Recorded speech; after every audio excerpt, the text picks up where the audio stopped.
So hey guys, we saw Endgame last week, so we're a bit late obviously with the whole thing, but that's because we're just starting the whole YouTube thing. We had to digest it, there was a lot going on. Exactly, and we have normal life going on, real life.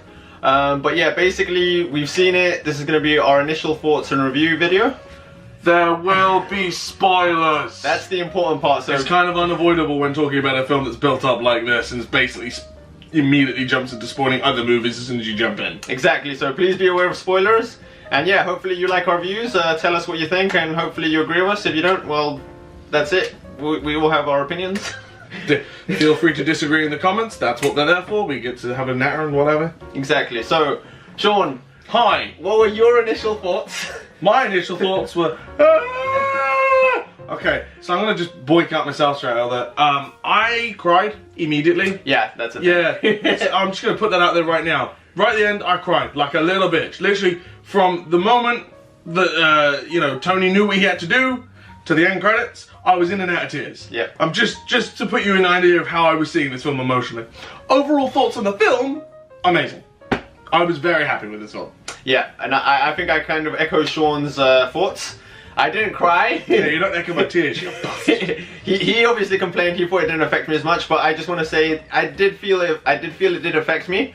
It wasn't that kind of moving to tears kind of effect, but it was kind of like you feel a heaviness in your heart because you know this is 10 years. It is very gut wrenching. Yeah, gut wrenching exactly. 11 years of movies, characters, and it's all coming to the end. Seeing people obviously die, and you do feel the impact of that. So yeah, I did find it impactful, and I thought it was great. I liked it better than Infinity War. Some people were saying that Infinity War was better. Yeah, I think what I'm hearing people saying is that Infinity War is the better put together film. Yep, that's what people were saying. And the Endgame was sort of like, it's a great movie, but it's kind of like you can't watch it on your own, to which I just turn to people and say, yeah, well it was originally Infinity War Part 2, so it wasn't a film that was supposed to be seen on its own, and so I don't think you can really review it as such. And to be fair, like with Infinity War, obviously, even that you couldn't fully view it on its own because you got like what 22 movies behind it, yeah, or 21 movies that you got to watch. So exactly, that is something that goes against Infinity War as well. But so for me, I thought it was better than Infinity War. Did you think the same? Yeah, I mean, the point is I really enjoyed Infinity War, but Endgame just hit you in places that Infinity War did not. Yeah, that's like Endgame is a lot of a sadder movie, but it hits even harder. One thing that obviously makes Endgame a bit more sad is that in Infinity War, when it's ending, you're obviously expecting everything to be sort of fixed eventually. Yeah, you get this sort of thing like, but they're gonna fix it, right? Yeah. And then Endgame starts and go, well, Thanos is dead. 5 years later, and you're like, wait, you just did 5 years? Well, that's just what happened? Yeah, that blew my mind. So that was kind of like, wow. I was expecting like them to get right into the meat of things, of fixing things as fast as possible. They did not do that. And I think that's one thing we can say about this movie that was very positive for me, and I think for you as well, was that they subverted a lot of our expectations. A lot. Thanos dying in the first 5 minutes. Everyone in the cinema room was sort of like, yeah, what the hell? It was like, amazing. what the hell just happened? 90% of every single person there was just gasping. I was like, I'm not bloody surprised. That was like, what the fuck? That came out of nowhere. Yeah. And then having the 5-year segment. Later on, obviously, not having everything be completely fixed just by going back in time, actually having the consequences of Infinity War, or at least some of them remain. That was fantastic. Yeah, I thought that was very cool. The only thing at that point in the film, I would just be like, it was a bit bullshit how Scott got out of the quantum realm yes, everybody. With the rat.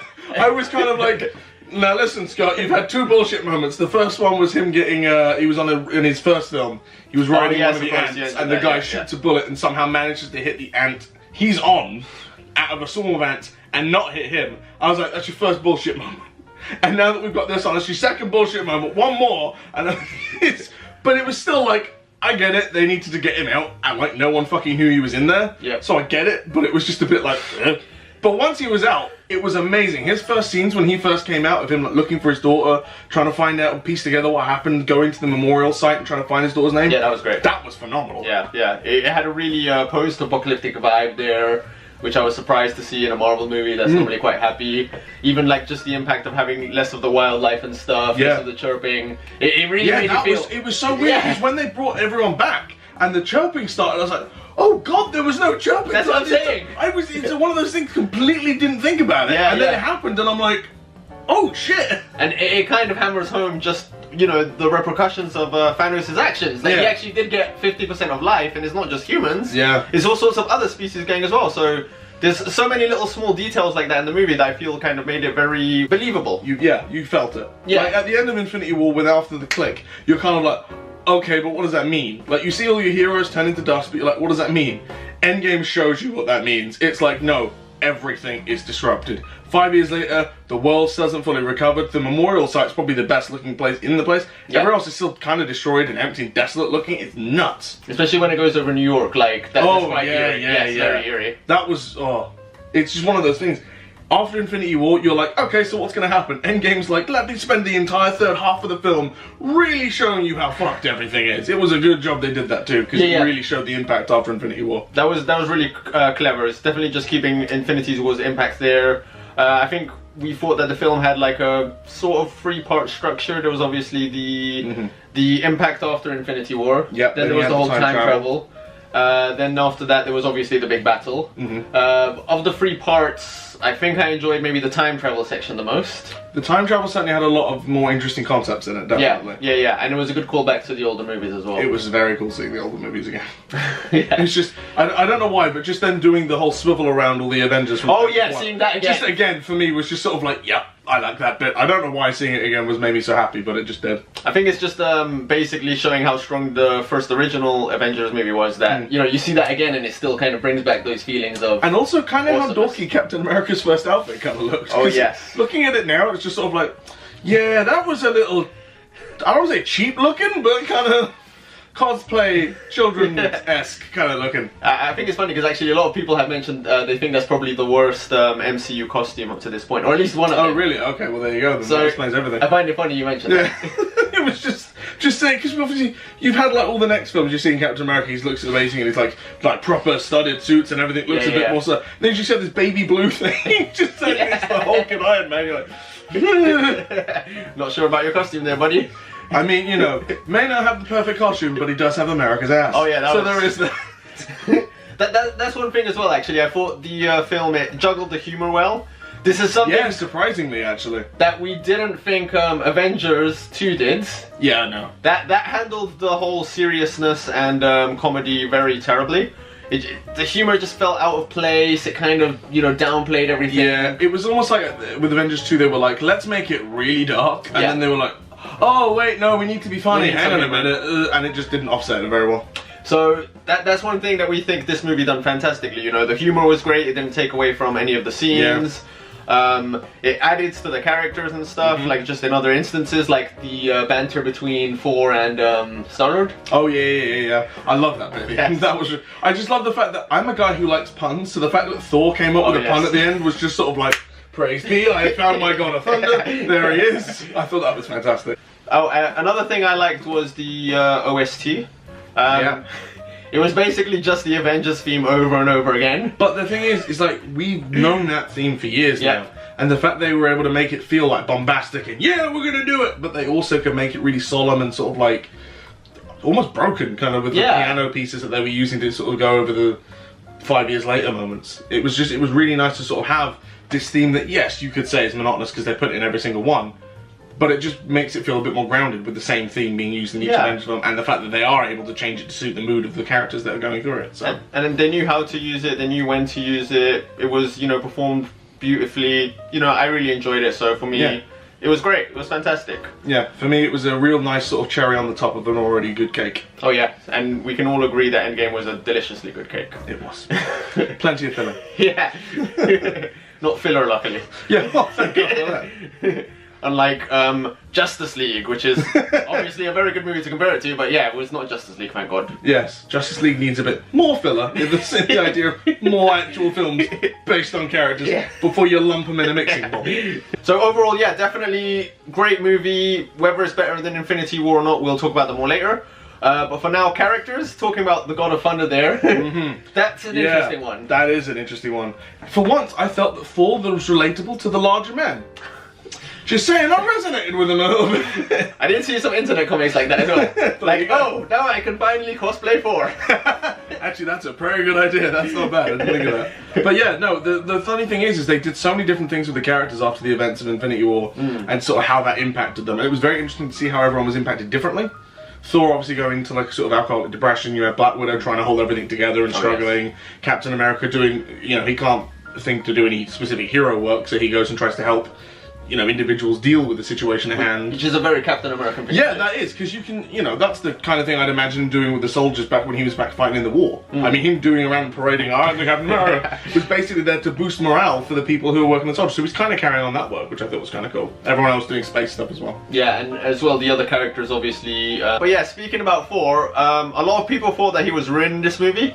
I think me and Sean both agree that, I don't know, I thought it was a very logical development for his character. If you look at the character he's been through with all of the movies, he's pretty much about sort of like kicking Thor when he's down kind of thing. Yeah. I mean, by the time, you know, Infinity War comes along, he's lost his dad, he's lost his mum, he's lost Loki. A lot of the Asgardians are dead from the initial attack on the Asgardian ship, and then the snap initially as well. He would be pretty fucking bummed out about that. I mean, the guy lost almost everyone. Yeah. I'm kind of surprised Valkyrie didn't get wiped out as well, just to really kick it into him. I guess they needed to leave some of the Asgardians. Yes. Oh, but thank God Korg is saved. That is fantastic. Korg was one of the best things to come out of Ragnarok, and I was so happy seeing him there. It was jarring seeing Fortnite, but seeing Korg there was fantastic. It's funny because somebody mentioned that means Fortnite is still a thing in 2023. Oh God! Yes. Yeah. Oh wow! Yeah, there you go. Also, so does that mean that the Fortnite Avengers little mix-up that they've had a couple times, is that canon? Yeah. How does that work, Marvel MCU? You didn't think of that, did you? It seems Thanos has become a bit of a star, which is kind of fucked up, but okay, that's how things work. There's only one Star-Lord in this universe, don't you forget it. But yeah, no, that's another example of, again, Thor's character. He was a bit more comedic this time, but I think it worked, and it was also natural with, you know, how he's been beat up so badly. Yeah, and he still had his dark moments. Like, the minute they mention Thanos' name and you see him show, like, he has been affected by this whole Thanos incident, saying he doesn't want that name mentioned around him. Yeah, yeah. You can feel it within him. You understand why he's gone into this sort of depressive state. He's trying to block out everything that's happened that he supposedly blames himself for, since he did not go for the head. And it's just interesting seeing him like completely almost blame himself for everything and all the people that he's like lost himself as well. And I think it's quite poetic there actually, when you're talking about the whole going for the head moment. That's again another clever moment, because I feel the Russos, they know how to like kind of like develop characters and give their moments meaning.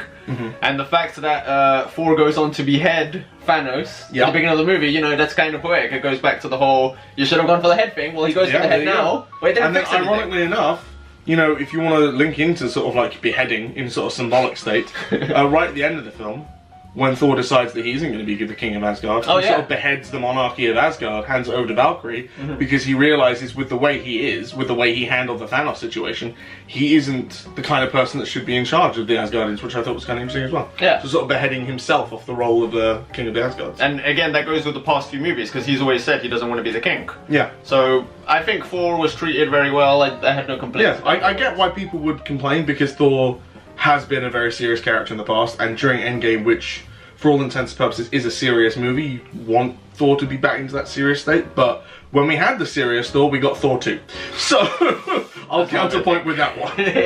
Yeah, and I think Chris Hemsworth is just great as a comedian, so it works. To what I know, like, the way he enjoyed things with Thor Ragnarok, I think his contract either isn't up completely, which means I think there were talks of a Thor 4. I think he's going to be in Guardians of the Galaxy 3, possibly. Yeah, so there is like, obviously he's having more fun with the character now. It's been sort of reinvented that he can have a laugh with it sometimes. So for me, I think that's great, because I think he's still a great Thor. Yeah. Okay, he's put on a little weight, but people can lose it. Hopefully, I hope so. That'll be funny to see if they keep it or not. That'll be interesting. Yeah, we'll see. You know, hashtag dadbod, you know. But another character that's, gained some size, Hulk. Bruce Banner. Or rather Bruce Banner being Bruce Banner's different. Yeah. I was a bit surprised by that. That's another character people have said that has been ruined, the Hulk and Banner. I don't think much was done with the character, to be fair. Yeah, that's the one thing I'm a little disappointed with. Like, he helped with the time travel, but aside from that, we didn't really get much else going on. That's one thing that kind of annoyed me, actually. Because in the end, it's Tony Stark who solves the whole time travel thing. Yeah. And I know Tony's smart, but at the same time I feel his speciality is more like electronics, obviously machinery, that kind of thing. So for him to fix the time travel thing, I could see him do it, but I kind of wish they gave that more to Banner. Yeah, just something, because if they're going to make an intelligent Hulk, then show that he's the intelligent one and make him fix these problems. Yeah, and that's what... He wasn't even the one that came up with the idea of the time travel thing. That was it, man. So he was more just reacting off of that. Yeah, exactly. And you know, Banner is like, he's known as one of the most intelligent people in the whole Marvel like canon, and this is kind of his field, which is theoretical physics. At least, well, it's physics. I don't know if it's theoretical physics. But yeah, I feel maybe they should have done more with the Hulk and Banner, because obviously they kind of put him to the side a bit more in this movie. I mean, don't get me wrong, he was the one that, you know, brought everyone back with the snap, and that was a fantastic moment. I'm not going to knock him and say that he didn't do anything in the film, but just, you see that giant fight going on. I know he's got his arm in a sling, you know, but you want to see sort of Hulk out a bit. Especially because he was completely absent from Infinity War. And he didn't get his revenge for the beatback from Thanos. Yes, not one punch. I was a little disappointed. So that, again, Endgame wasn't perfect. We just want to say there are a little bit... Yeah, so that's one thing we want to just, I guess, say, that basically, obviously, Endgame wasn't perfect. You know, we have a few nitpicks here and there, but we don't think the nitpicks were good enough to take away from what was ultimately a fantastic movie. Yeah, I mean, there were 22 films leading up to this, and it paid off. I mean, the fact that I came away from that feeling really satisfied with the conclusion, that's fine for me. I'm not expecting, you know, Oscar-winning fucking, like, the Titanic... So, Tony Stark himself has gone through a lot of developments from the first Iron Man film, you know, dealing with the fact that he is Iron Man, how's he going to deal with his own problems of his own weapons being used for negative purposes. And then you have him part of the Avengers and funding the Avengers, and you know, his fear that something bad's going to happen and he's the only one who can stop it, and the responsibilities he takes on himself. To see that all come to a head now in Endgame was phenomenal. Oh, and yeah, it was a fantastic end to his whole character arc throughout all of these movies. And I think it's obviously very fitting that there's so much focus on him.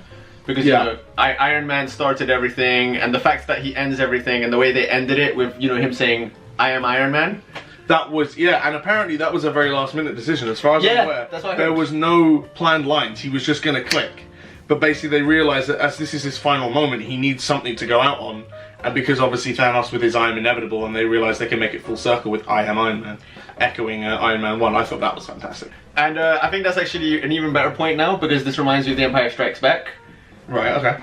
I'm not sure if you know, but you know how Han Solo's line... Yes, I know, improvised. Fantastic. Again, it becomes one of the best lines in the film. Just because that actor knows that character so well, because they were originally going to make him say, "I love you too." Yeah, and he said that wasn't Han Solo.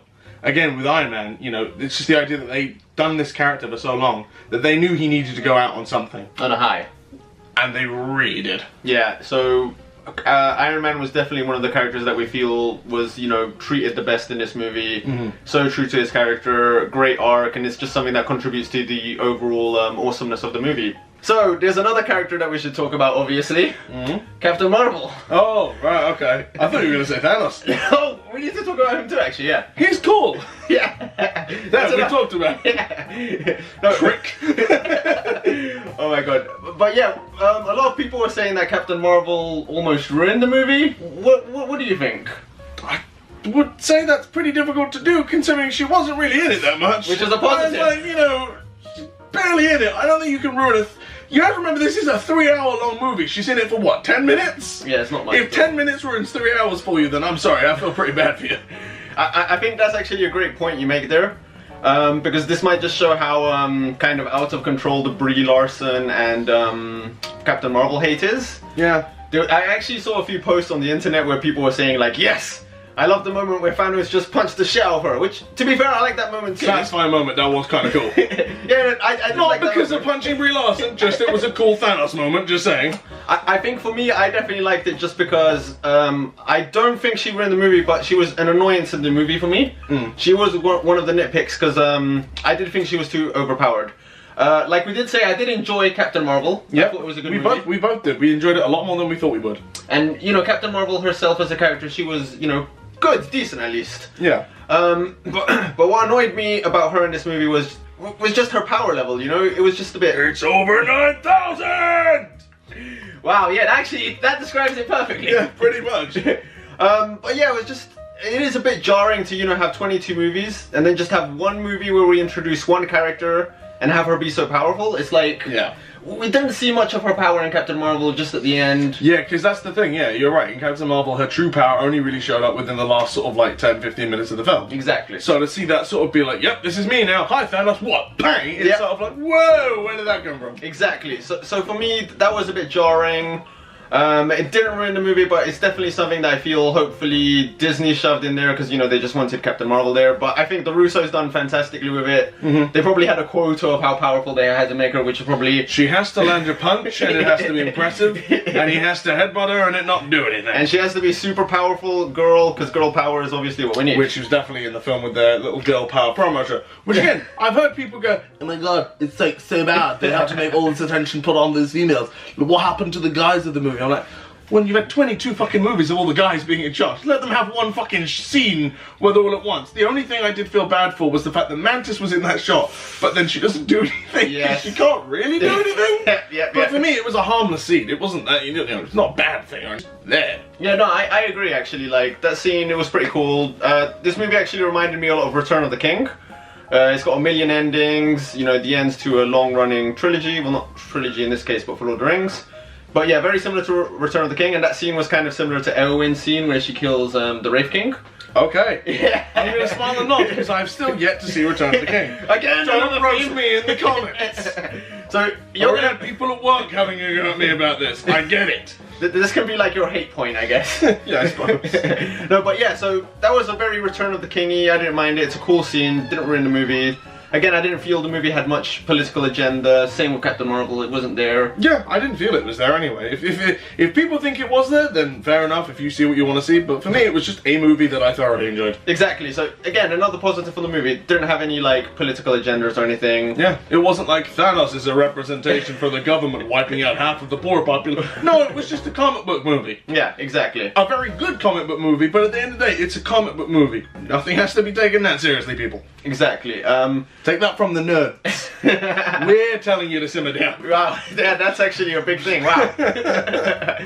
But yeah, so Captain Marvel, yeah, I think they handled her good. You know, obviously Disney wanted her in there. They thought, okay, we can't have her ruin 11 years of story. The danger was that she was going to steal the limelight from everyone, but she didn't. She didn't, with the small amount of screen time that she got. She got a little bit of a fight with Thanos at the end, which, you know, was fine. Yeah. You need a strong character. If we weren't going to get Hulk punch Thanos, I'm at least glad we got one of the superhuman characters really knock him in the head, you know. And obviously, luckily it didn't make Thanos too weak, because, you know, he used his brain, he was quick, he took the Power Stone and punched her up. Again, badass punch. Yes. Shoot.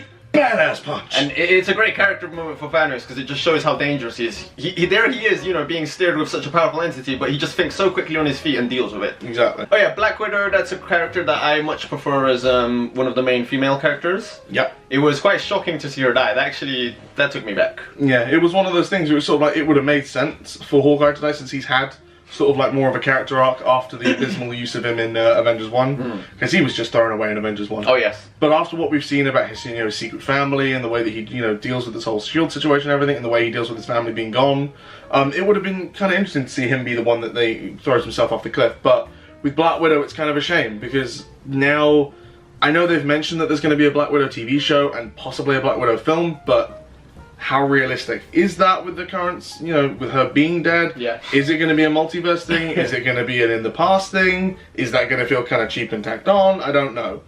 But it was quite poignant in the movie. It wasn't quite, you know, Tony Stark death bad, but it was sort of one of those moments where I went, ah, because we lost a good character with Black Widow. Yeah, I was definitely really sad to see her go. It's a shame. It just added to the strength of the movie as a whole because, you know, it didn't pull any punches. It knew when to do the hard-hitting stuff, and just having real consequences like that stay in the universe, like Vision being dead, it just adds to the whole experience. And Loki too. Again, another one that we've lost. But you know, it just shows that, you know, when they kill people, they fucking meant it. Yeah, basically. Which is great because, like we said before, the whole danger was they were just gonna snap everyone back and it would have ruined Infinity War. Yeah. But Infinity War is not ruined at all. It came out even better after this movie, I feel. That's the thing, because one of the things I was worried about is this being a comic book movie, and what comic books usually do is, oh, we're gonna kill a character, and then a couple issues later, oh look, they were done, look at that, we had a MacGuffin. We used a MacGuffin and they're fine, but in this they were like, no, we've killed off characters, and we're gonna keep some of them killed off. We've lost Loki, we've lost Black Widow, we've lost Iron Man, Vision. We've lost Vision as well, we've now lost Thanos. In present day and 2014 with his past traveling stuff, but that's the point, is they kill characters, and granted not many of them, But people who are complaining that not enough people died, sort of like, guys, we like some of these characters, right? Can't just start killing everyone. Right? Captain America's old. He's not going to be swinging around. We've lost some characters. Let us keep the ones we got. Give us something at least. And then, of course, now we've got the idea of what's going to happen in Phase 4. Yeah, ooh, Phase 4, wow. Because obviously with the trailer of Spider-Man that we've seen recently, we've got the idea that multiverses are officially being like stuck down, like, nope, there's going to be ramifications with multiverses, so does that mean Phase 4 is going to be multiversing? We're going to see different versions of the same characters that we love, and, you know, how are we going to do this? Because obviously people are going to want another Iron Man. People are going to want, you know, we've now got Falcon as Captain America. What's going to happen now? Yeah, no, it's going to be interesting to see, obviously, where they go with this whole multiverse thing. Obviously, the most likely thing, I think, is the TV shows. But if they actually bring that into the main movies and have alternate versions of characters like you've been theorizing, that's, you know, that's basically unlimited potential for Disney and for Marvel to explore so many different stories, so many different ways. So it's possibly exciting. So one of the things that I think that might happen with the multiverse, obviously, if you have a multiverse, multiple different dimensions, all of this, and with Marvel's Don't worry, I understand. with Disney's acquisition of Fox, now you have the potential to have a load of multiverse films that include something like, for example, the X-Men or the Fantastic Four, and then you can merge them, and then suddenly you've got all those characters that were in all the Fox films could potentially join Phase 4. So they could keep the same characters and not get rid of all of those things that I mean, if you've got all these characters that you're building up from the First Class uniform, is it First Class? Yeah, you go for it. Yeah, from the First Class universe, they're all relatively young actors, so they can, you know, continue into the role as they've been doing. They've been growing up the roles as they go, and you could sort of lean that into trying to put that into the MCU somehow. I'm not trying to give Disney advice and go, hey, do this. But I just think it's interesting, with the idea of multiverses, you could end up doing that. You could canonize the entire of Fox's library just by introducing the idea of a multiverse. There's a lot of things they can do with that. So, okay, Sean, just quickly, obviously Endgame is now leading into, well, with Far From Home, we're going to go into Phase 4. How are you feeling with the MCU? Are you pumped? Are you excited, or are you... Am I pumped? Well, I know there are a lot of people that want to, like, sort of jump out. Yes. And I think you're picking a good time if you want to. Endgame seems like the perfect time where you can just go, and those 23 movies are the movies that we need to see. I think it was Far From Home or whatever is the last one. Far From Home is the last one. Yeah, that's the last Phase 3. So you can basically either cut it off at Endgame or cut it off at Far From Home if you want, and just leave that as you've got 3 phases of movies. That'd be great. Personally, me, I'm invested. I want to see what happens next. There's still, you know, we may have lost Iron Man, we may have lost Black Widow, but we've got plenty of other characters that I thoroughly enjoy watching, so I'm excited to look for more. You? Yeah, I agree. I think it's funny that you say this is a good time to jump out, because I'm completely kind of this mindset. If Phase 4 or whatever comes next is completely shit and completely fucks up, and, you know, you've got all sorts of shit mess ups, the good thing is we've got this whole phase to remember. You know, we've got Phase 1 through 3. This is a complete chapter. They can't ruin that. It's true. You know, with Endgame they could have completely messed it up. That would have been like 10 years down the drain. But no, they've saved it, and now this is like a piece of history, film history and media history that we can always look back on and be happy. So if they fuck it up, I don't really care. I've got this. I'm happy. You could imagine just taking the entire box set of the 22/23 movies, putting it in a museum and going, that's the MCU, and people would be fine with that. Exactly. So that's why I think they've achieved that quite well with what they've done. And we shouldn't talk about Star Wars too much, obviously, because I think everyone's getting tired of that, but it's kind of like with the original trilogy. We can always look back on that at least, even if it's true. Like, there are lots of different franchises that people were disappointed with how things gone, like Indiana Jones, Jurassic Park, things like this. All people that go, oh, the future films don't do as well. That's the benefit, is there are nice little closed-off stories that, yes, you can have expanded movies that don't necessarily meet up to your expectations, but you have these closed-off stories where you can go, nope, that's for me, that's all I need. The original trilogy, the original Jurassic Park films, although 2 and 3 weren't great, but you know what I mean. At least have all these. Well, yeah, 1 is a perfectly fine movie just to close off on its own and go, that's Jurassic Park, that's all I need. But with the MCU, we've got 3 phases, 22/23 films that you can just close and go, that's my MCU. And to be honest, that would be fine. Yeah, so overall, incredibly positive. For me, I thought it was better than Infinity War just because I feel I knew where Infinity War was going, kind of. You know, I knew Thanos was going to get the stones, I knew he was going to kill. It still shocked me a lot. But I guess I could see more of what was coming than I could hear. Yeah. So for me, that's why it's a big positive. But they're both great movies, and yeah, just I loved it. Highly recommend it, and I think it's a must-see movie this year. In terms of viewer, we have either has gone up already or will go up. MCU sort of like worst to best. So in terms of this, where does this? Where does it rank? Yeah. I think I would put it... Maybe not a specific place if you can't think of one, but like, is it in your top 10? Is it in top 5? Anything like that? It's definitely in the upper echelons. I think it would be top 5. I think it'd be above Infinity War, so maybe 3rd or 4th best movie in the series for me. There you go. And for me, overall thoughts on it first is just, I thought it was a phenomenal movie. I cried at it. Most movies that I, get an emotional reaction out of me, I immediately just start liking them. Just because I don't usually tear up at shit this often. But it just hit me in the perfect places. I've gone through stuff in my life that it felt like it was sort of hitting on the same sort of things that was going on in the film. And I hope you haven't had people dusted away. Yes, no, I've had to use the Hoover quite some time in my life. Oh, sorry, step-parents. Hey. But no, it was a great ending to the 22 movies that we've had. And frankly, it was just... I'm very glad that I saw it when I did. In terms of my rank, I don't know. Again, don't know if the video's gone up yet, but if it isn't, you'll at least see what we're thinking about. For me, probably at least close to number 1, if not number 1, just because it had so much of an impact from this film, and there were so many good things going for it that they got right. Yes. So for me, that would be around at least in the top 3, if not top 1. So yeah, guys, we're just incredibly happy that we're making this video to give such positive views. Yep. For us, and I think for a lot of people, it lived up to the hype, even surpassed the hype, and just really good things going forward. So yeah, hopefully we'll see you in the next video, and yeah, we'll be talking more positive news, although I'm not sure about the likelihood of that, considering Sonic the Hedgehog might be the next video. Yeah. Look forward to that one. But yeah, no, great video, great vibes, great movie. Yeah, see you around, guys, and keep tuned.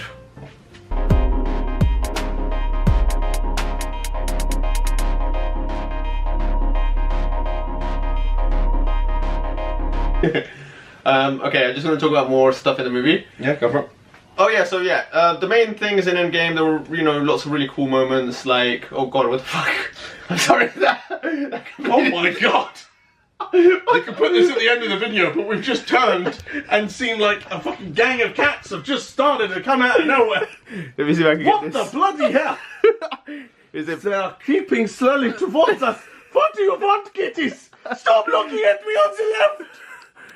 Oh god, is it black? It's literally looking dead at us like what are these fucking nerds doing? Oh god. Jeepers! That completely threw me off. I hope you guys can see this. Otherwise you're missing out. This is what nerds do whenever we're confronted with pussy. Oh god. We freak out like crazy. Oh my god. Jesus.